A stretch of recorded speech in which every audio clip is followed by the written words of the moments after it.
All right, welcome to the October 7th meeting of the Coordination Circle for the Lifeboat Academy. Welcome everyone, and excited that you can all be here. Ronnie is not joining us today. They sent regrets. And so as is our tradition, we start with a land acknowledgement.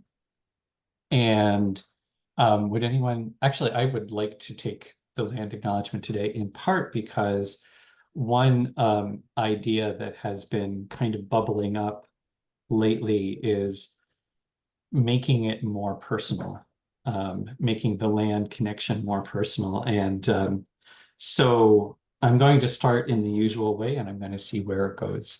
And that is to remind us, we start by acknowledging the land before we do any work together as a way of um, reminding us of our place in the bigger picture, that the land was here before we were, and the land will continue here long after we are gone. And we are only here because the land called us up to be here. And as such, we have a role to play, and but only one of many roles. And so we start by acknowledging the land as a reminder to ourselves to be good relations, to be good relations to our human neighbors, and to be good relations to our more than human neighbors. And in doing this, we specifically acknowledge our debt of obligation to Indigenous cultures around the world for both maintaining this understanding and sharing it with us in the face of great adversity, and for the adversity that they faced simply in trying to maintain an honest way of being in the land. And so we acknowledge both our gratitude for the fact that they preserved and protected this way of understanding and are actively reclaiming and rebuilding it. And also we have to acknowledge our role as settlers, even though probably no one here did anything intentionally bad. We all still have been steeped in a tradition that came from that system of oppression, and some people having it better than others. And so with that in particular, I acknowledge I was reminded today of expanding the lens. I like to acknowledge the WSÁNEĆ, who are the ancestral keepers of this land, in part because I love that WSÁNEĆ means the people who are rising up, the people who are emerging, and I love that association. But it's also the Cowichan. This is also lands that have been shared with the Cowichan and oh, I'm going to get this wrong. Pikel, oh, shoot. It starts with a P, and I will remember. It's Pikelpit? No. Anyhow, I will reclaim that and commit that to memory. But in particular, then I want to also, so I want to acknowledge their presence still here, their, historically and current contemporarily. But I also want to acknowledge the special relationship that I have with this property here at 9891 Spalding Road, this deeded 47 acres of land that I am adopting and that I hope adopts me. And this is the land where I am right now. So this is the land that I care for and have my deepest relationship with. And I want to acknowledge that the land is very real. And my relationship and all of our relationships with it should be just as real and tangible. So with that, I just invite us all to settle in where you are, close your eyes if that feels comfortable. And we're just going to take a few breaths in and out. As you breathe in the connection to all your relations, the oxygen coming from the plants, the support coming from the soil and the rocks. And on your exhale, just let go of anything that no longer serves you. Any tension, any stress, any distraction, just let it go. dripping off your body, returning to the earth, knowing that the earth renews and regenerates it. One more deep breath in, feeling fresh energy entering your lungs. And then as you exhale, bring your awareness back to your body, to the weight of your body in the seat, to your feet on the ground, and to your connection to the land where you are. So when you're ready, come back to the circle, maybe stretch a little bit, get the blood pumping a bit more. And with that, I think it's time for check-in. So we're going to go, oh, April. I have a question, a check-in question, if we'd like to use that. Awesome. Yes, go for it. It is, what is your weather like today? In the circle, what did I say was Roland, April, and me? Yes. So that is the circle. Roland, what's your weather like? It's clouded over and a bit gray and cool. It was a lovely sunny fall day earlier today, and now it has cooled and gone gray, like a fall day, over to April. My internal weather is very attuned to the outside weather, which is with a sense of stuff shifting and of slight weather changes that are unexpected. That's me. Over to Anne. The weather over here, it's 40 degrees Celsius, 104 Fahrenheit, which is 10 degrees cooler than yesterday. So it's pretty warm, and I'm in air conditioning, so I'm very comfortable at the moment and feeling extremely grateful for AC. And over to Ben. I'm just thinking the grass is always greener because I'm like, oh, that sounds like a nice little change. But the weather here is, yeah, it's definitely fall, and it's so we're segueing, and I think that's also I am trying to be a bit more proactive this year about shifting with the seasons. I often find it's the middle of winter and I'm still kind of not accommodating the early evenings and the chill in the air. So my weather is seasonally appropriate, and I'm hoping to lean into that. So yeah, well, thank you for the check-in question. And so this is our coordination meeting, and I'm going to share the screen with our agenda. And so we have some action items from our previous meeting that are still kind of on the board. Setting up the review board, we can have an update on that. And on the agenda, we have a few things that were left over. Generally, we want to make sure that we have an update on how the semester is going, how our current experiment is running. We also have 2 items talking through what we do when we identify potential new partners, and how do we share out that responsibility? How do we make choices? And the idea of building sort of a follow-up on the Sociocracy 101. So those are potentials on the agenda. Neither of them are mission critical and date specific, so we don't have to talk about them. And it has been a while since we've gone through and done, revisiting our North Star and looking at our plan. So I think that would be a good use of time today. And and also to bring Anne up to speed on how we do things around here. We always, unless it's a specific event that we're gathering for, when it's one of our guild or coordination meetings, there's always an opportunity for everyone to contribute items to the agenda. just to make sure that we're using the space to make sure that it meets everybody's needs. So with that in mind, I'm going to send it around. And so over to you, Roland. Is there anything that you'd like to add to the agenda and or any thoughts on what's on the agenda right now?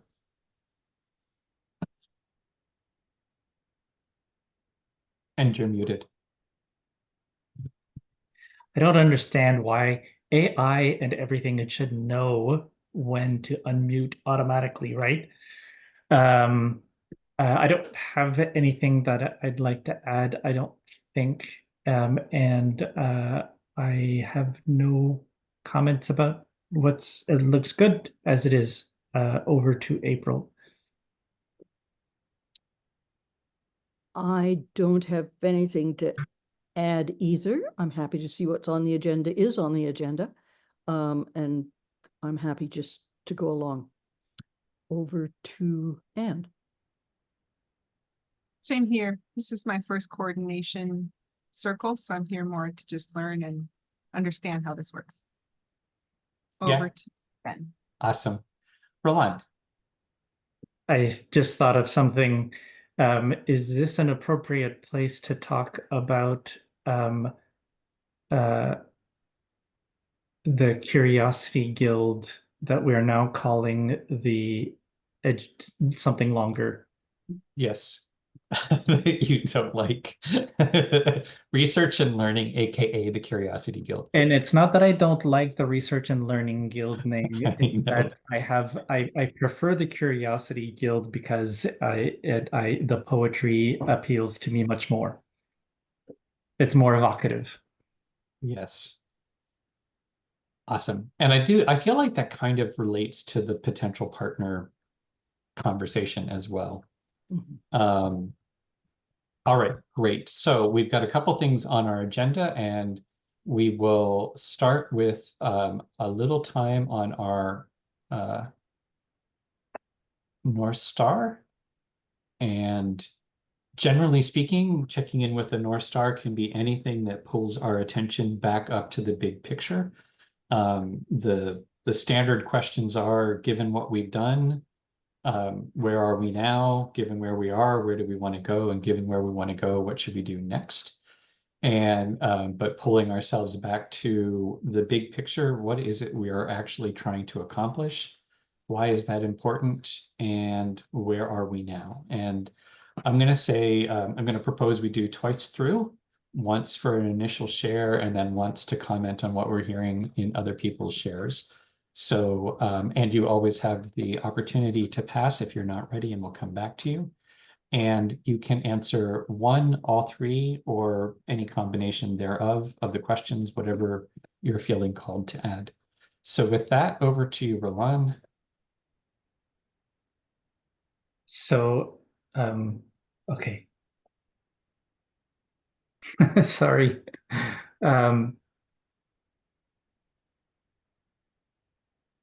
I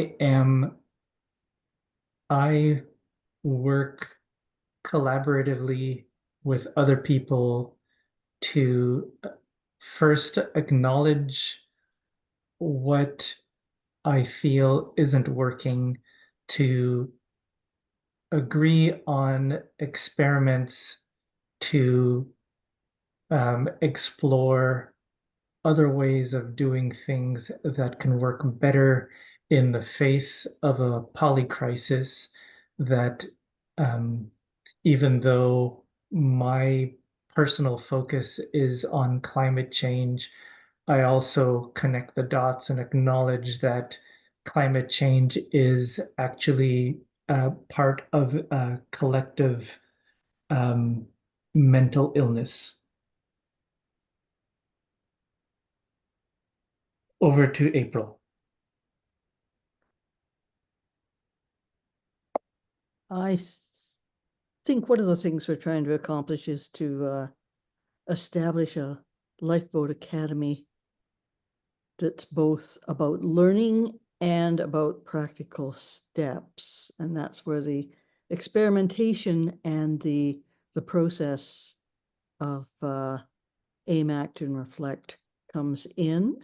And I believe in the end that we are teaching and building resilience, social resilience, as well as other kinds of resilience.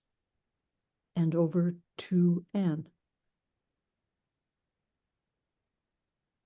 It's my understanding that we are, I guess maybe the experiment right now is to create a curriculum for the Lifeboat Academy. And then ultimately to create a network of 100 lifeboats around the world. And over to Ben. Yeah, and the network of lifeboats is actually, all of this is finding the mutual aid in the network, and how do we weave together our strengths in such a way that our weaknesses become irrelevant. So how do we learn? And I'm going to throw in my apocalyptimism here too, is how do we let the polycrisis and the troubles be the path, and recognize that there's a lot that we are probably going to have to lose, mourn. But there's also a lot that we have to regain in, I think I agree with Roland, there's a sort of collective mental illness out there. We're all touched by it. And I think there's a lot of healing in what we're doing. So it's part practical, and it's also deep healing work, both interpersonal and intrapersonal. Yeah, so that would be my answer. And now we've each had a chance to share. And so we also get a chance to respond to what we're hearing, what we're noting, what's standing out. So back over to you, Roland.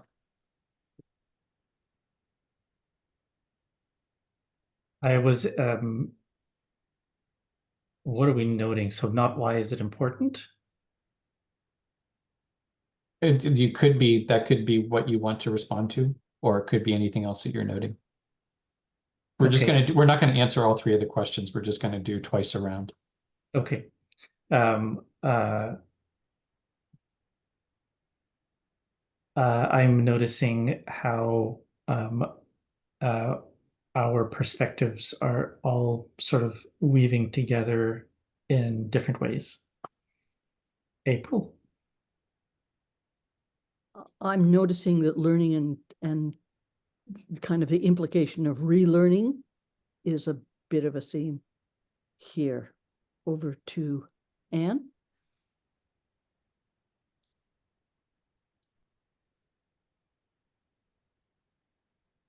There we go. I noticed curiosity about like the polycrisis itself being the way that stood out. Mm. Over to Ben.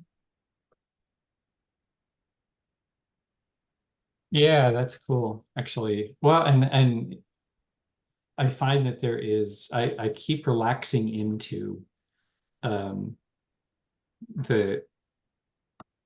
it was something that came up at a meeting I was in earlier today about, it's about verbing rather than nouning.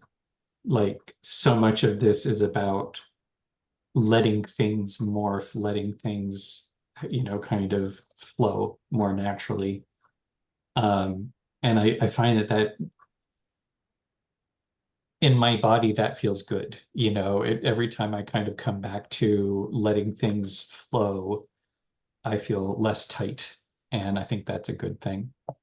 And I think it's the weaving too. It's that sort of, once when you're in a circle that works, like, you don't have to worry about it at all, right? It's like other people are going to bring stuff. You're going to have some ideas. They're going to have some ideas. Something will happen towards the end. It's all fine. Anyhow, so I think that was a little bit of a coming back to the North Star. And then next is where are we in terms of an action plan on that? So looking at our annual plan, just to remind ourselves, we're still in the process of establishing the legal entity. and moving towards being able to purchase this property. And we are also working at onboarding people. So this year's we've had an annual focus on improving our process for onboarding, of making sure that it's effective and as late as possible. Understanding and establishing priorities and baselines so that we are getting more and more focused on spending our 80-20 energy in the 20 that gets us 80, and establishing the guild system, which I think has, I don't want to say it's entirely done, but I kind of feel like it's pretty much done. With the caveat that it will continue to evolve. And then in terms of the fall, of our seasonal plan, really is the fall semester. So rolling out, I think when we go through the review of this fall semester, that'll take care of that. This is really just an opportunity to say, well, if we just talked about our North Star, and now we're talking about how we put that into practice. Any thoughts or ideas on that? Really, it's just kind of any thoughts for the good of the cause, just to check in on our annual and seasonal plan. Roland, and/or questions. Roland, over to you. Well, I was just noticing, and it is actually, I think it's useful that there has been such a long time since the last time we did this, because I'm a little shocked, and it's nothing really that noticeable. I'm noticing in myself that I am thinking very differently about what I am now thinking about the Spalding Valley Pharmastery and the Lifeboat Academy. And I know that this has for a long time been one of the challenges, is that we've been focused so much on buying the property and starting a farm, and the Lifeboat Academy kind of came out of that, and then was just part of the long history of the evolution of things. And now I really feel like the Lifeboat Academy is its own thing, and that the coordination circle is about the Lifeboat Academy, and that the purchasing of the property, which is already the wording is already more vague than the actual situation is, perhaps, but it is part of even more than before. It is part of the Lifeboat Academy, and not specifically the focus of it. Anyway, and it may be just that my brain hemispheres are firing back and forth differently now. Over to April. Wow, I want to ask, what does it feel like when the brain hemispheres are firing? Is there a physical sense that goes with that, as well as a possible understanding of neurobiology that goes on? That just sprang to mind, but I think I noticed three things here in looking at this. Once again, to iterate that things take time, and that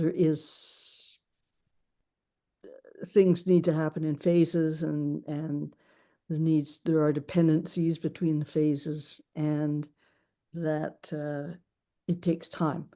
It's almost like it takes time to ripen, to grow and ripen, I suppose. I'm also noticing there's integration that's a little different than it's ever been before, I think, and partly because we're using the guild system, and I think it's quite appropriate, actually.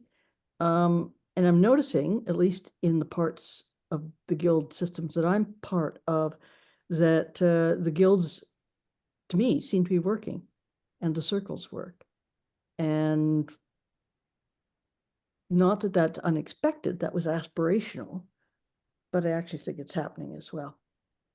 And over to Anne.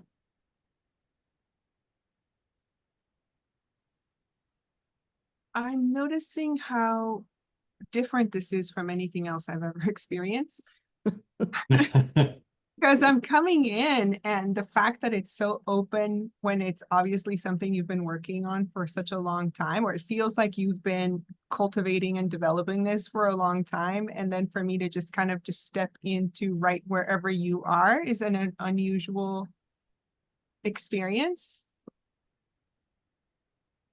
And what is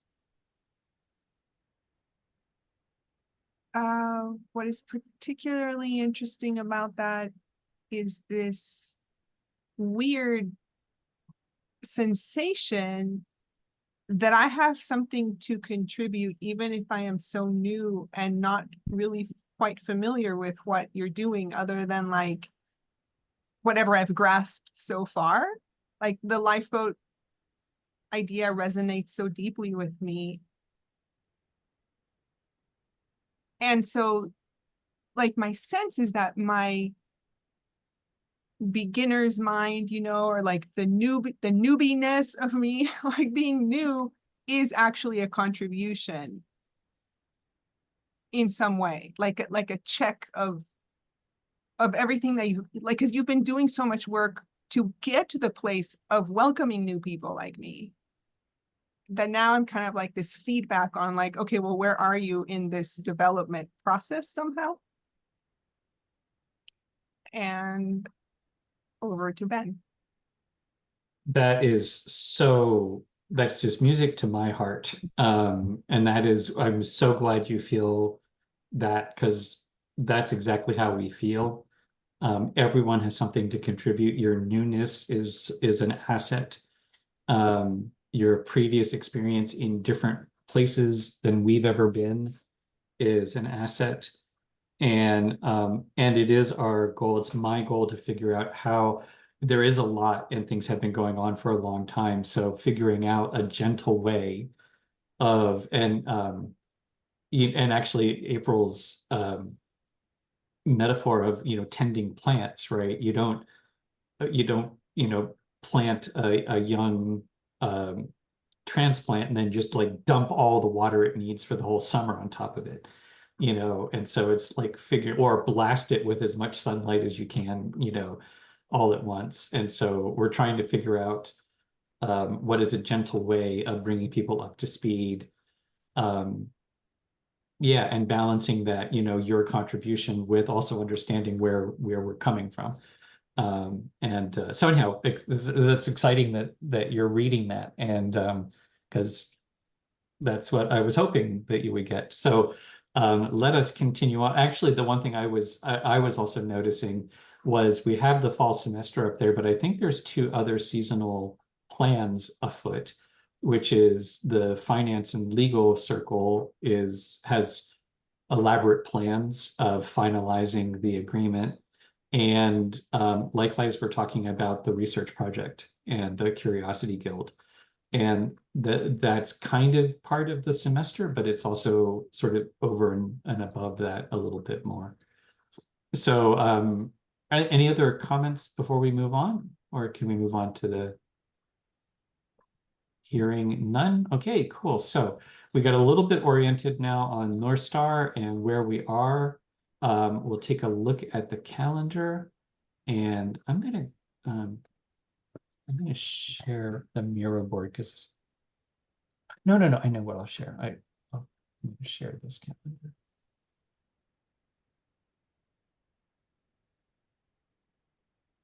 Okay. So just to give us a sense of where we are on the plan for the next week or so.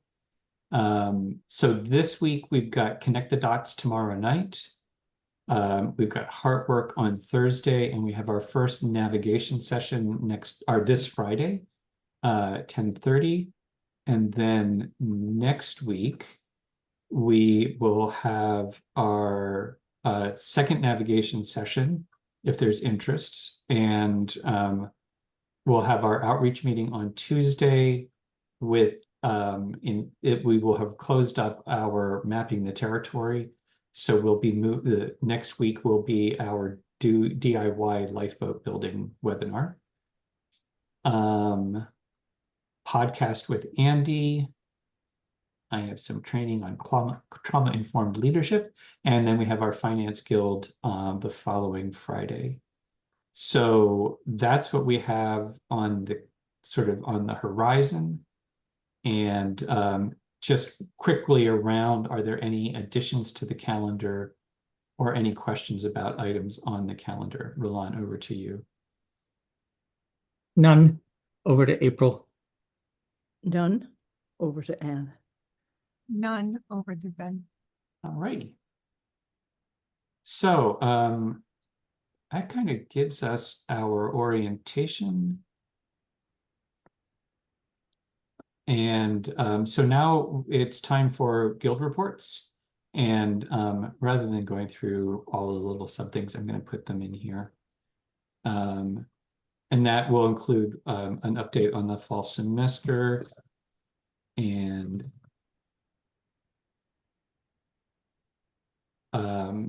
so how shall we do this? I was just actually, no, anybody in the gallery, do you care about, should we just go through guilds or should we? Let's just go through guilds. So what's our update from Heart Work and Philosophy? Oh, I was you, if you not start with that, unless April wants to give the update, I don't know what it is. I was just going to check in Asana. Oh, I can give what I think is the update. Great. We've been meeting regularly. That's part of the update.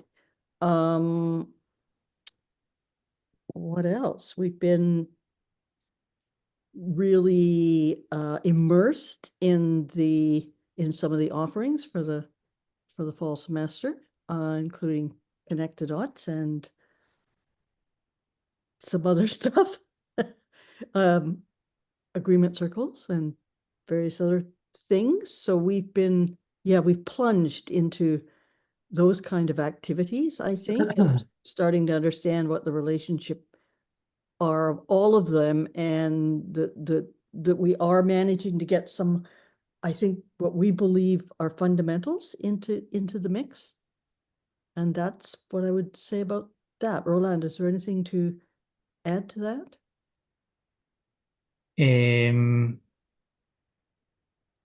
Nope.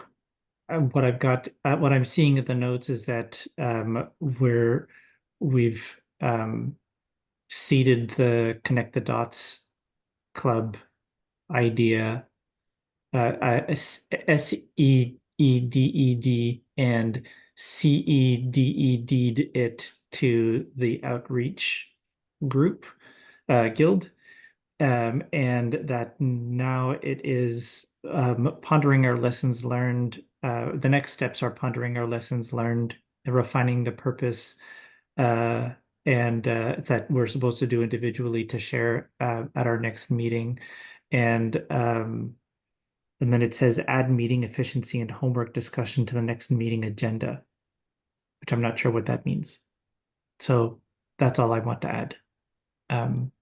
I'd like to add that we have kind of reviewed what it's been like working with other guilds, and we think it's successful. I don't know that we've identified all of the success elements yet, but that we think it's working pretty well to be able to start part of a process and then hand off, or to coordinate guild work with guild work.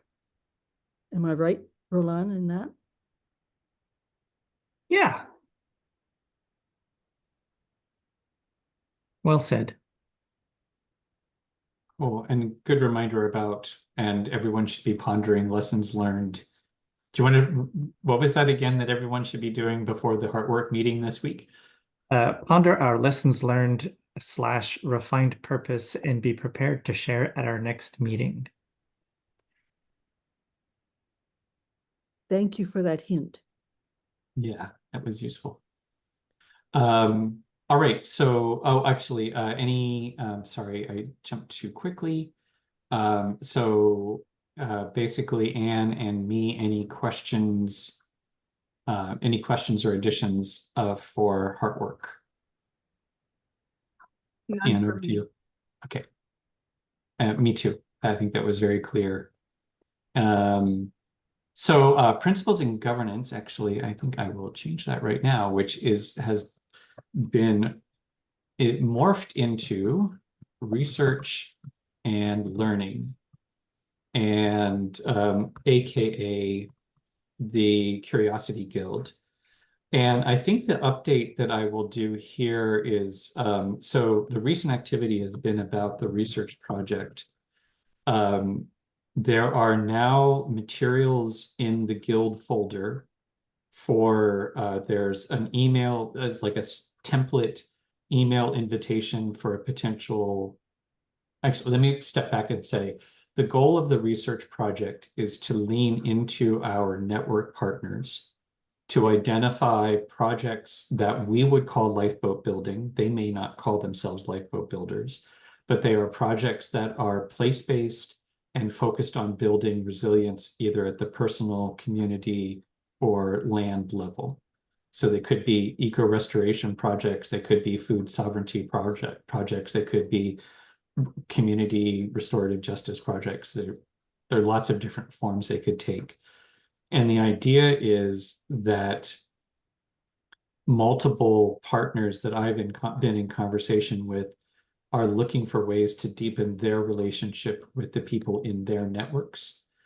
And we're also trying to seed the mutual aid aspect of different networks with different foci, with different focuses, working collaboratively together can find more opportunities for mutual benefit than, because people with the same focus in the same network are going to have the same needs, right?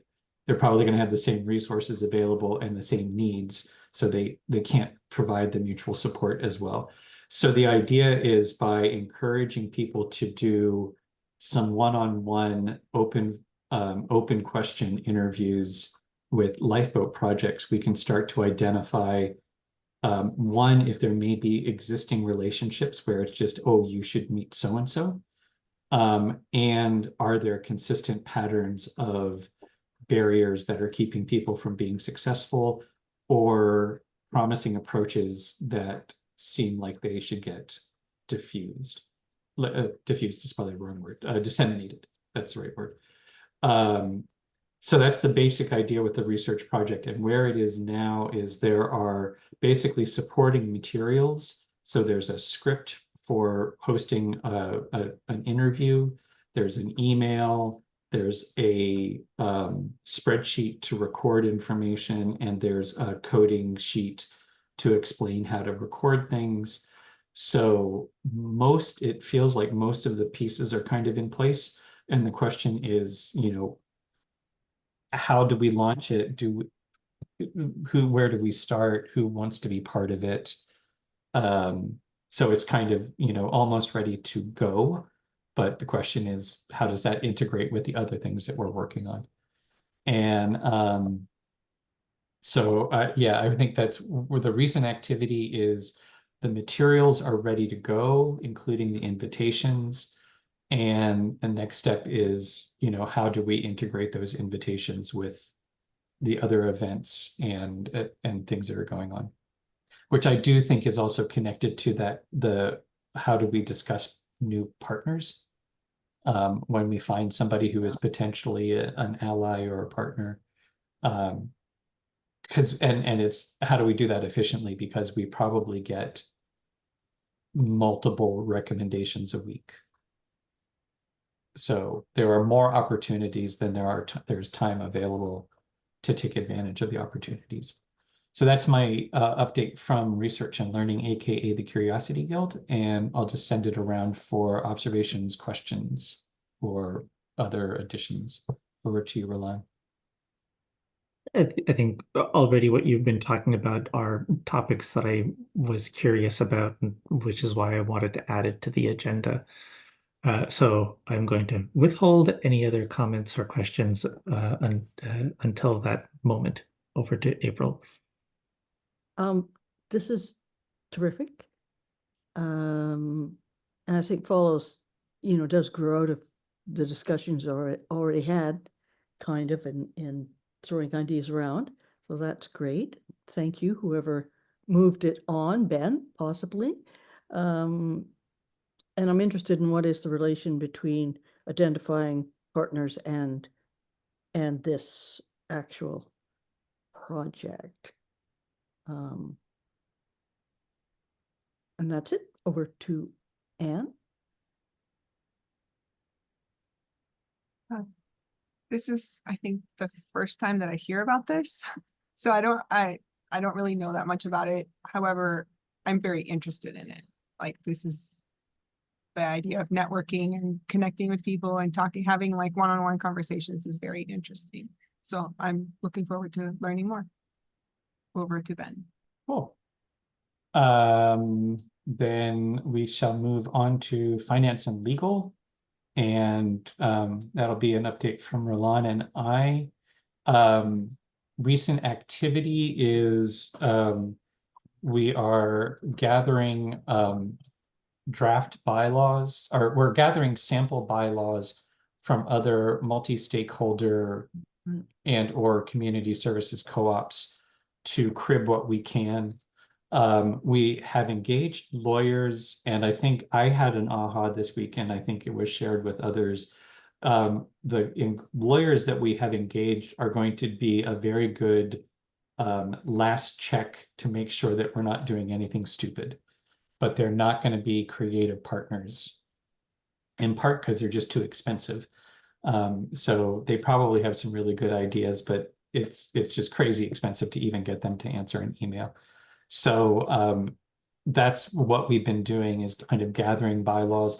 And at our last meeting, we really fleshed out the last steps that we need to do so that we can have a draft that we can send to the lawyers so that they can say, yes, that's fine.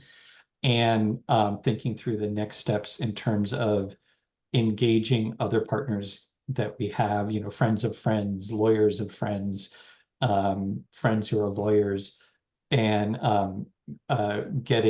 we kind of have a very loose outreach plan for getting feedback from, there were probably 10 people or organizations, I think, that we are on our list to talk to get some feedback. And yeah, so I think that's really where that is at the moment.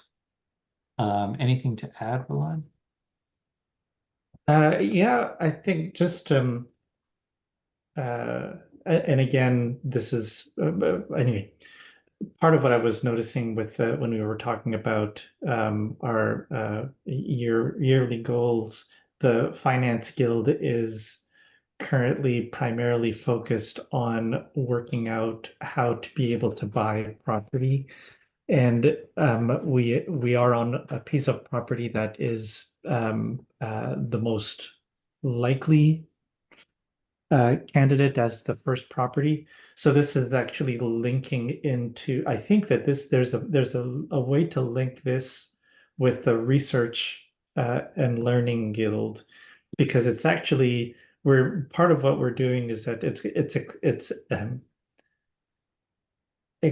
experiential. It's experiential in that we're researching how to develop a replicable way for the common person to liberate land to do resilience work. Yeah, so it's just sort of focusing what the Finance and Legal Guild is currently almost 100% focused on right now. And that, in fact, that is research. So over to April. I have nothing to add, but I think it's good that the epiphany about lawyers not being the ones to actually create the sort of highest level plan for this, but being the folks to check that there's not big legal pitfalls or going in a direction that's going to cause problems later, that's a very good way to use the legal entities, but also engaging multiple friendly legal reviewers, I guess, and reflectors to look at what is proposed is also a very good way to use folks and to ask for support from folks in that way. And over to Anne. I find myself feeling a lot of gratitude for the thought and care that you have all put into this, like making it into a replicable model, like Yeah. what you said, Roland, about like for the common person to liberate land, to do resilience work. Like not only are you doing it and finding your way into how to make it happen, but then just the thought that goes into others being able to do it. It's like the amplification. I don't know, the words like amplify, exponential, you know, like the investment into making this happen will produce such amplified results once you figure out, even the process of figuring it out will be a template for others to figure out their own thing wherever they are, right? So it's such multi-layered work that is happening here. And I just really appreciate someone taking the time, because it takes so much time. And that's probably why it doesn't happen, because it's such an investment of energy and time. So I'm very appreciative of it. And over to Ben. That's our two daily mottos are that took longer than I thought it would, and that did not go according to plan. Our primary learning from 10 years of doing this. And thank you, Anne, for that. That is, and it reminds me, so one of the things, Heather Pritchard is on our finance and legal circle, and she recommended something called the Food Planet Prize, which is a really exciting opportunity. It is an incredible long shot. They receive about 1,000 nominees a year, and they award one prize. But the prize that they award is $2 million US to the project. And the project is about food as, you know, our food system is the core of resilience and is also the core to whatever sustainability we are going to find on the planet. It has to include and be built on food, around food. And they explicitly fund not projects that have been successful and demonstrated already their success, but who could be successful if they receive the support of this prize. And so they're looking for, you know, who can, like you were saying, and you know, and where is the replicable process? Where is the scalable process? Where is there, you know, something that other people can build on and we can have a knock-on effect. So anyhow, it's a really interesting prize that we are probably eligible for, and the application takes less than 3 minutes, but then the process takes over a year. So they have a rolling horizon. So the sooner that we apply, the better. But they said for consideration for the following year, for the 2025 prize, we should have had our nomination in by May. But they also, it's not, the nominations aren't for a single year. They are as long as the project is viable. So once you apply, you continue to be in the running, and they check in periodically to see how you're developing. And it sounds like an amazing, I would love to be part of their team to assess. It's just really well thought out. Anyhow, so there's also that on the horizon. All right, cool. So I think we're ready to move on. Okay. Next up is farm food and housing. And Roland, you want to give us a quickie on that? Yeah, sure. The experiments in winter gardening are ongoing and interesting and full of slugs.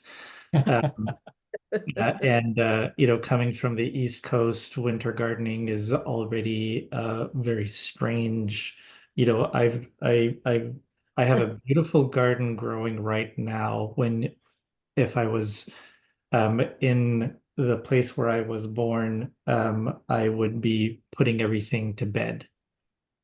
Yeah. So this is very interesting, and continuing to have fresh produce from the garden is pretty freaking special. Um, and uh, and so the winter, there is going to be a time when things stop because we are entering Persephone days. So it will move more towards observation and collating data from the experiments that have been going on over a late summer, fall period to then be able to launch into the next season, which starts in at the end of January here. So that's it for me. Ben, since you're here on the land, oh, and we're moving the chickens. Their chicken house is about 7 feet long and it's on wheels. And so that they don't get disoriented, we have learned that we can only move the house 7 feet at a time. If we move it 14 feet, then they don't know which end to try to Wait, get back. They forget what end the door is at. Yeah. It's very interesting information. So the size of the house is great, and we just have to move it forward once every day, and everything is fine. The goats we've moved their fencing to occupy another space, and we're looking at using a trailer that we have available to build their house onto so that they, like the chickens, they probably will be able to find their house more easily than the chickens when we move it, but so that they would more easily be moved, and we can actually do more easily do rotational grazing with our 4 modest goats. Five. Ben is 5. Ben, is there anything that you'd like to add? The only thing I'd put on the list is just that we also are continuing organizing the library, which is getting close to being a usable library again. So, Right. and I think that that's partly, we've been putting off some things because of the uncertainty about where we're going to end up. And so putting the library up is an act of faith more than anything. And I think it's also symbolic for us because, having the books available, like that it's all about the education. It's all about that part of it. So anyhow, it feels symbolic. Any questions? I guess over to April. No, anything, Anne? No, interesting. You'll have to figure out how to come visit. So last is outreach and network, and Ronnie's not here, but we do have notes. So we've done the first 3 sessions, connect the dots. We pulled, I'm taking the royal we here, they, Ronnie pulled, and the criteria from our last conversation. So we now have the baseline criteria for our review board, and it's low key, but the first invitation for the review board went out today. And it's part of our guild interest form. And what I was thinking is we could actually start to use it as part of our signature line for the Friends of the Lifeboat email, just at the bottom. Hey, take a moment to update your interest, and it would always, since it's the form is active, like people can actually change their preferences. They don't have to re-enter information. So anyhow, that's set. And we were talking about at the outreach meeting, we were talking about the research project, navigation sessions, mentoring, and how these things all fit together. A lot of the mentoring part and the navigation sessions is really about applying the AIM Act Reflect model. Figuring out how that kind of, where are the guild boundaries between the different aspects there. And yeah, I think that's pretty much it then. In terms of outreach and network. And actually, Roland, you're also part of that. Do you want to have any updates? Anything to add? Nope, nothing to add. Okay. Questions, April or Anne? Comments, reactions? No questions. Nope. All righty. Okay, so we've got kind of a lay of the land, update on all of the different things that are going on. So we're at an hour, and we usually try to keep this between an hour and a half. So I'm going to do just a quick check-in. Do we want to wrap things up, or do we want to take the time to discuss some aspect of what we've been talking about? Thoughts on that? How do we want to continue? Should we close up or use a little time to discuss something? And if so, what? Over to you, Roland. I'm available to discuss a little bit longer. And I will leave it at that. April? I'm available for 15 minutes to the minute. Over to Anne. I'm also available for 15 minutes. And over to Ben. Awesome. Let's see what we can do in 15 minutes then.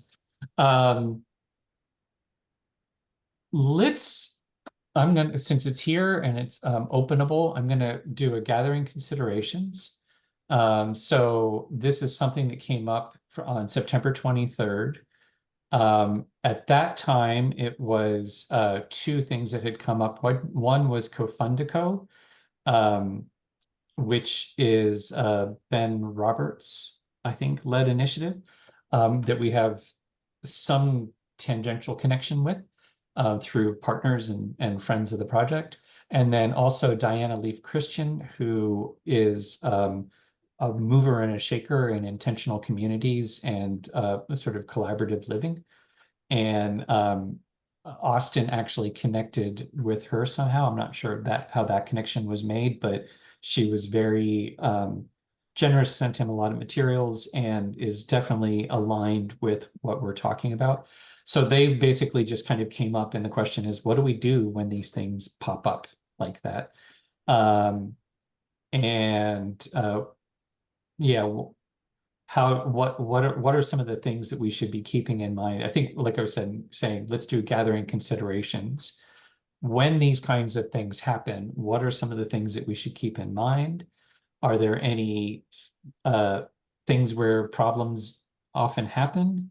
Are there any practices that seem to work better than others? What are some of the issues that we should be considering, criteria, whatever? And I'm going to propose that we keep it light, so one contribution at a time, and we'll just see how many times we can get through the circle. And Anne, do you understand when we say gathering considerations? It's basically brainstorming mode. So anything is good for the cause. We're not making a decision. We're not worrying about right or wrong. We're just kind of putting out, this makes me think of this, and I would be worried about that, and I would hope for this. Yeah,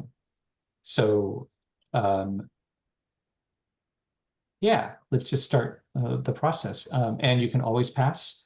And the request is one item per round, just so that we can build on each other.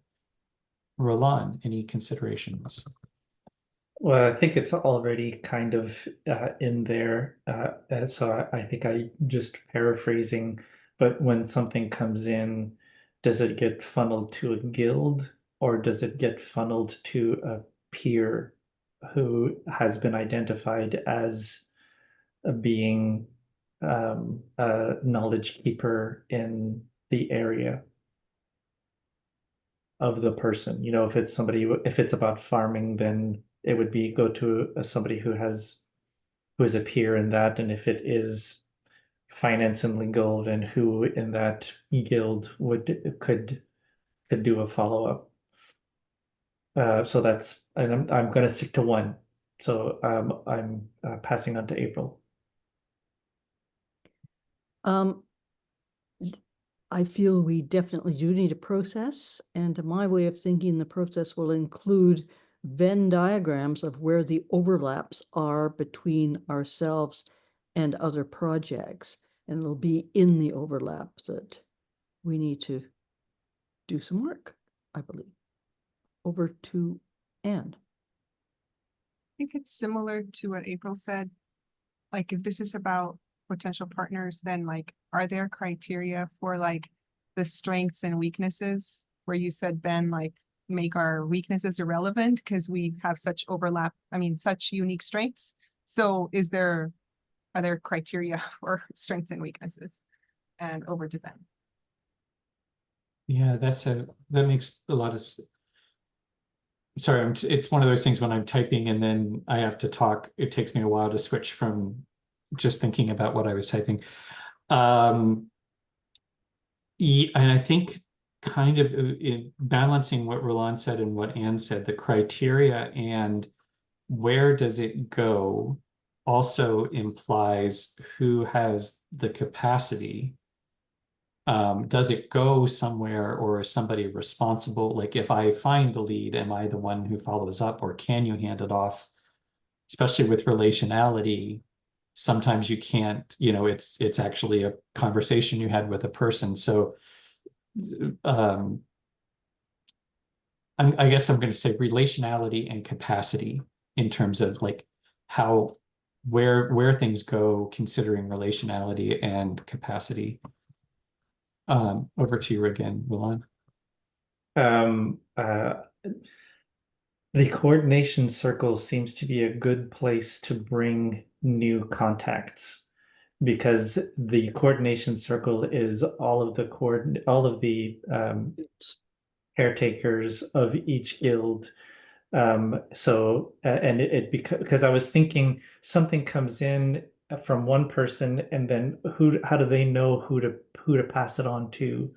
And it seems to make most sense that that when there are these contacts are offered or come up, that it goes to this meeting, to the coordination circle, so that the caregivers can then talk about, because then it's also, is this something that we want to follow up on? How do we decide if we do or don't want to follow up on something? So yeah. Yes. So, and I'm not even sure if that's a question for the coordination circle, or if it is, there are sort of levels. The coordination circle first sort of broadly thinks, oh, this could be interesting. Who can look into it? Or which guild does it go to, maybe? So maybe it goes to the finance guild, and then the finance guild looks at it and said, no, this is not interesting, or yes, this is something worthwhile. Who wants to take it on to look into it further? Maybe that could be a way of doing it. Over to April. Just building on what you said, I think, yeah, having a series of lenses for things to go through is very good. But the other thing that I want to make sure happens in this process is that there's some way for us to assess the probability of actual collaboration happening.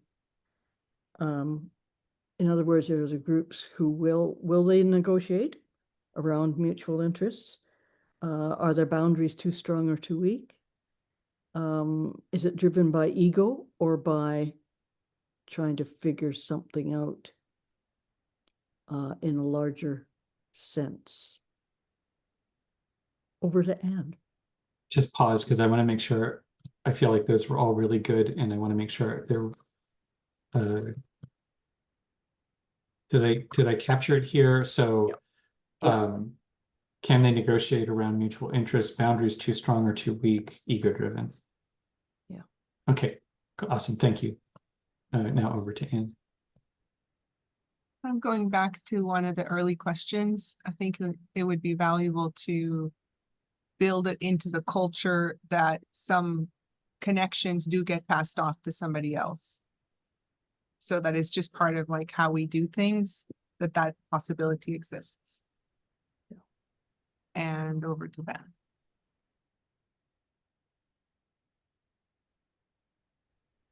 That sounds like a actual sustainability, an early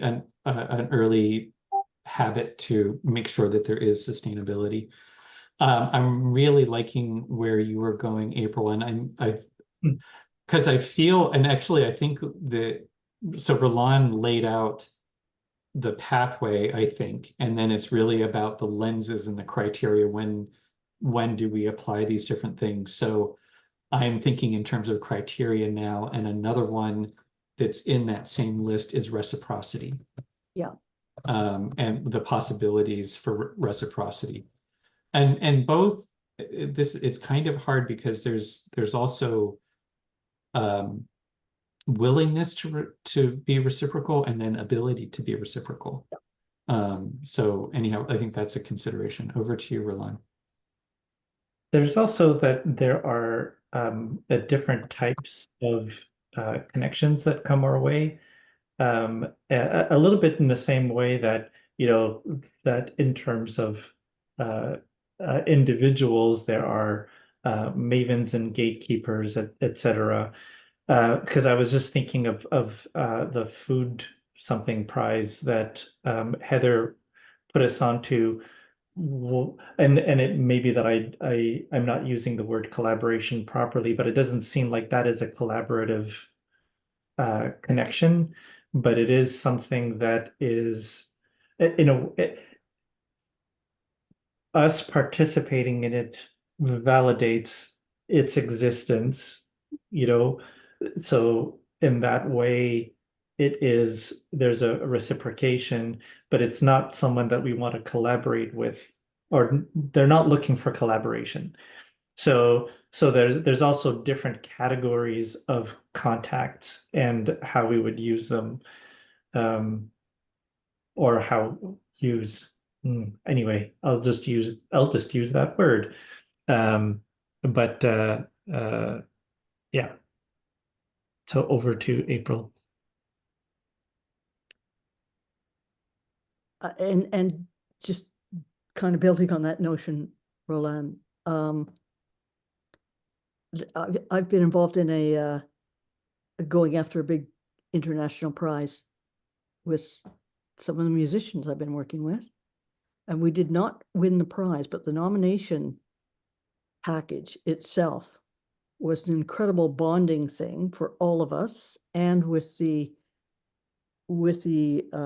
group that was hosting the prize, and that later we got to meet the people that did get the prize, and it was one of the most wonderful things that's ever happened in my life. And so the whole thing opened the doorway to collaboration in a way I never would have anticipated. So that's just my experience of that kind of a thing. As you say, that wasn't a collaboration in that case either initially, but boy, there was a pathway and possibilities, probabilities that were generated that I never would have anticipated. So over to Anne. An idea for another criteria would be, do they have a culture of experimentation that is in alignment with the Boat Academy? And then I know we're almost at time, but I want to say that people and organizations change. So just because someone doesn't meet the criteria now, it doesn't mean that they might not meet it in the future. Yeah.